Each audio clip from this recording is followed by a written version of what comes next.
What's up guys, welcome back to HMHT. So today Apple released quite a number of updates, and among those there is iOS 14.5 beta 2.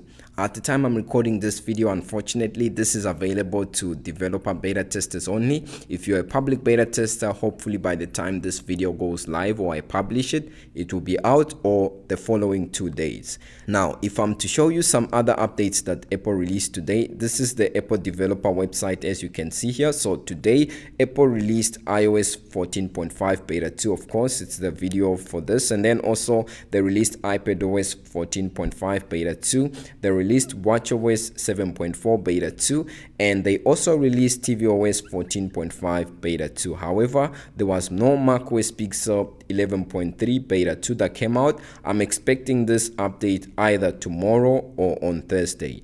Now if we go into the settings, or rather if I show you the update size, you can see that it came in as a small size. It was around 621.2 megabytes, and I was actually updating from iOS 14.5 beta 1. This is the average update size that you're going to be seeing across most devices, so keep that in mind if you're going to be updating. And if we go into settings and then go to general and go to the about just to see the software changes that came with this update, you can see the new build number that we have, 18E5154F. We now have an F at the end, and it's a step in the positive direction in terms of stability compared to what we had on beta 1.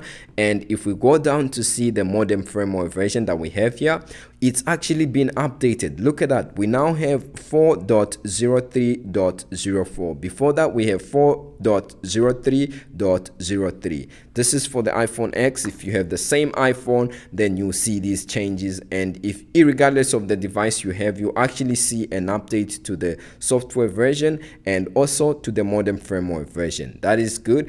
And then if we just go to see the iPhone usage here, it just takes a moment to load. We just want to make sure that this update is not taking like an abnormal amount of storage, and as you can see 6.79, that is very normal and it's something good. And now let's talk about the new features and changes that came with this iOS 14.5 beta 2. The first one that I have to mention has to do with new emojis. So these emojis that have been updated are around 217 new emojis. It's amazing to see how much they've added to this update. As you can see, these headphones, they used to be dark, we now have lighter ones. We now have a burning heart. We now have sort of someone who looks like, you know, they've been taking too much medication and they're getting a little bit dizzy, unfortunately. But as you can see, that has been added. The climbing has been added. A healing heart has been added. And if you go here, you will see that this vaccine emoji has also been updated. Now before that we used to have one that had like 3 droppings of blood, and that was a bit terrifying, but as you can see, this is the new one that we have here, and I sort of like it. It's simple and sleek.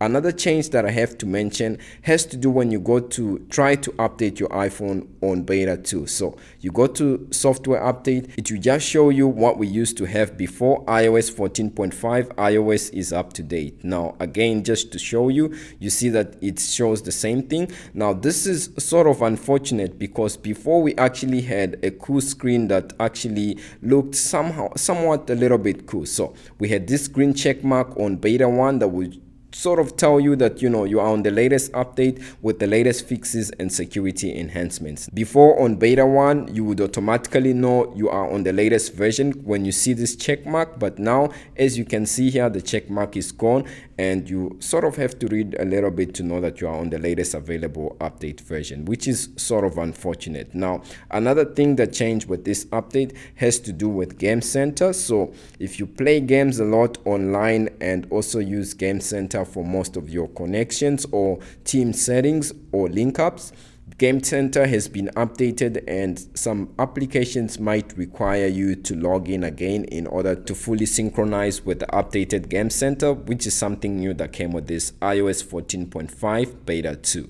Now if you use the Apple Music app, you have some swipe action or swipe animations that have been added. So you can now sort of swipe to add a song to play next. Now this is not something that I'll be able to show you since I use Spotify that I have here, but it's something good. And also within the music app you have more options when playing specific songs and albums. That is amazing. It's good to see that Apple is adding these updates to the music app. I like Spotify because you can use it on all devices basically, be it Windows, Android, or whatever you want to put it on. So it's good to see that the Apple Music app has been updated.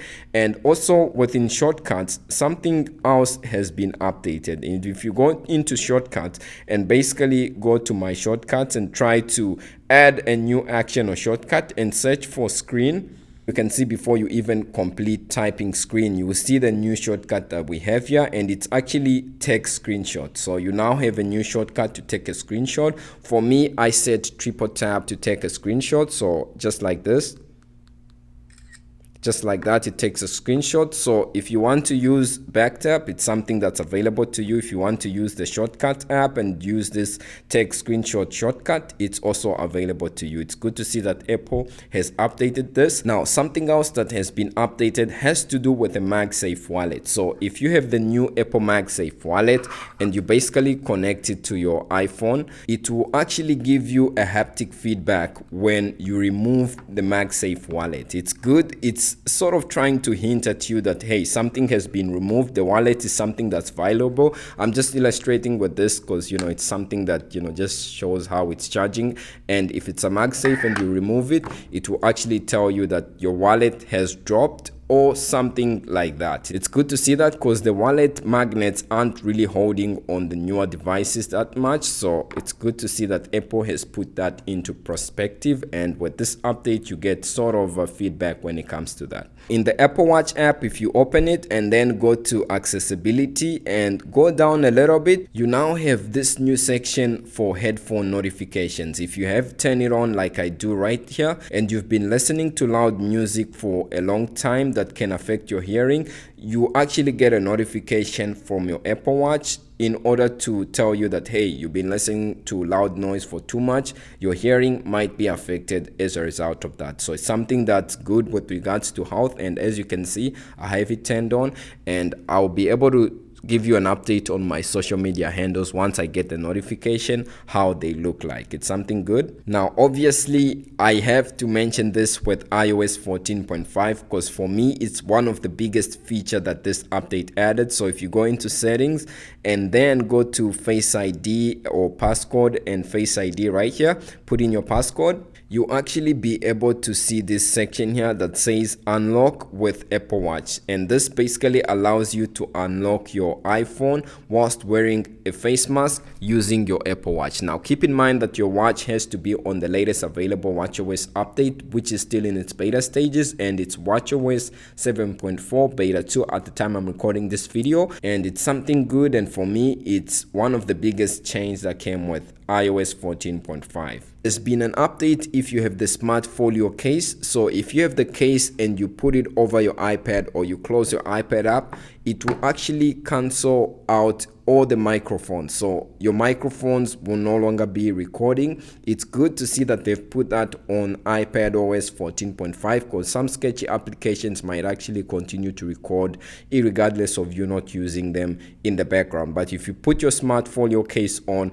it will actually cancel all microphone connections, and it's something that will lead to better security. Now, when it comes to some issues that were fixed with this iOS 14.5 beta 2, the first one has to do with Airdrop. So if you're having Airdrop issues, whether you want to send images and you are facing issues on beta 1, this update fixes that. And also CarPlay is fixed with this update, and with Siri you can actually share suggestions and estimations of arrival for specific locations. It's something that has been fixed. However, there's an issue when it comes to Magsafe for the iPhone 12. So So if you have a Magsafe charger and you try and connect your phone to the charger like this, it actually won't show the Magsafe animation. Let me lock this up and then just put it back like this. So you won't see the Magsafe animation. You will see something that looks like this. So it's unfortunate that is a bug that is still there, but other than that, I would say that this update is pretty sleek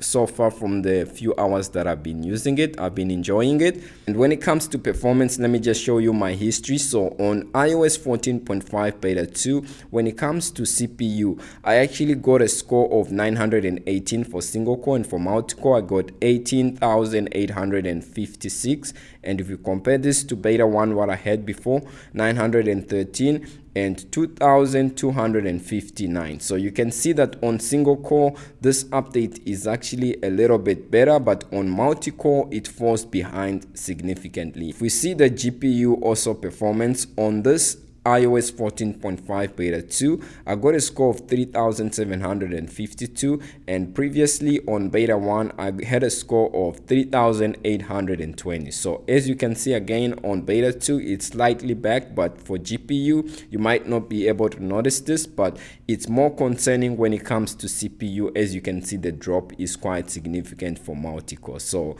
multitasking might be affected a little bit, but if it's that significant, I'll let you know on my social media handles.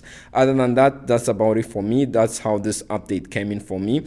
If we go into the battery section, go to see the health, you can see that I have 81, and basically before updating I was on 81, and I'll be able to perhaps give you an update when it comes to how good the battery is performing after using it for some time. And other than that, that's about it for me when it comes to iOS 14.5 beta 2. If you like this video, please leave a like, and if you haven't subscribed, please subscribe down below, and stay safe, and I'll see you in the next video very soon.